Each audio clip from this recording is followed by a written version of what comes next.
আমি সংযুক্তা ভাদুরী। আজ আপনাদের একটি শুভ সংবাদ দিই।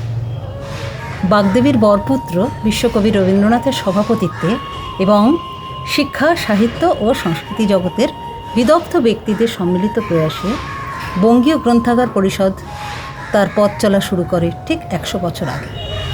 এই উপলক্ষে বঙ্গীয় গ্রন্থাগার পরিষদ আগামী 20শে ডিসেম্বর 2024 একটি ইন্টারন্যাশনাল সেমিনারের আয়োজন করেছে, যার শুভারম্ভ ঠিক সকাল 9টায় কলকাতা বিশ্ববিদ্যালয়ের আশুতোষ শতবার্ষিকী হলে। এই অবক্ষয়ের সময়ে গ্রন্থাগারের প্রয়োজনীয়তার কথা মনে রেখে এবং একই সঙ্গে বঙ্গীয় গ্রন্থাগার পরিষদের শুভ সূচনা মুহূর্তের সেই পথিকৃতদের আমরা গৌরবের সঙ্গে স্মরণ করব এই মহান কর্মযজ্ঞে। ঐতিহ্যের উত্তরাধিকারে অনুষ্ঠানকে সাফল্যমণ্ডিত করার দায়বদ্ধতা তো আমাদের সকলের, তাই না? কি আসছেন তো?